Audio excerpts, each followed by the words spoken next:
তোমরা কি জানো মায়াপুর ইস্কনের ভিতরেই আছে এক নতুন থাকার জায়গা, পরিষ্কার, নিরিবিলি ও বাজেট ফ্রেন্ডলি প্রিমিয়াম কটেজ। এই নতুন অ্যাকোমোডেশনগুলো তৈরি করা হয়েছে ভক্তদের কথা ভেবে। আমরা স্টে করেছিলাম প্রভুপাদ ভিলেজ রিসর্টে।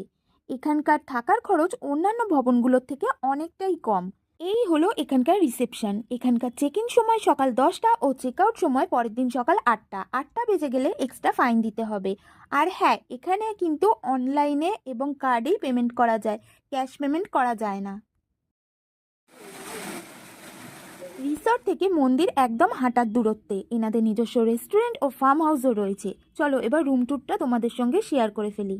প্রভুপাদ ভিলেজ রিসর্টে টোটাল 60খানা রুম রয়েছে। আর প্রত্যেকটা রুমের বাইরেই কিন্তু একটা করে নেটের দরজা দেওয়া রয়েছে। আর রুমের ভিতর যা যা প্রয়োজন সমস্ত জিনিসপত্রই অ্যাভেলেবেল। রিসর্টের প্রত্যেকটি রুমই এসি রুম। আমরা যেহেতু শীতকালে এখানে স্টে করছি তাই রুমের এসি অফ করা রয়েছে। রুম ভাড়া প্রতিদিন 1400 টাকা। রুমের টয়লেটটাও বেশ পরিষ্কার পরিচ্ছন্ন, ওয়েস্টার্ন টয়লেট আর 24 ঘন্টা গিজারের সুব্যবস্থা রয়েছে। রিসর্ট থেকে গোশালাও হাঁটা পথের দূরত্বে। রিসর্টের রাতের পরিবেশ একদম অন্যরকম। রিসর্টের মেন গেটের সামনে এই রঙ্গোলি টাইপ আলোকসজ্জাটি আমার বেশ ভালো লেগেছে।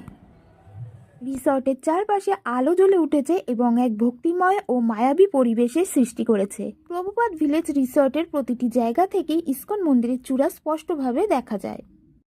প্রভুপাদ ভিলেজ রিসর্টের উপরে ফুল ডিটেলস ডেডিকেটেড ভিডিও চ্যানেলে আপলোড রয়েছে।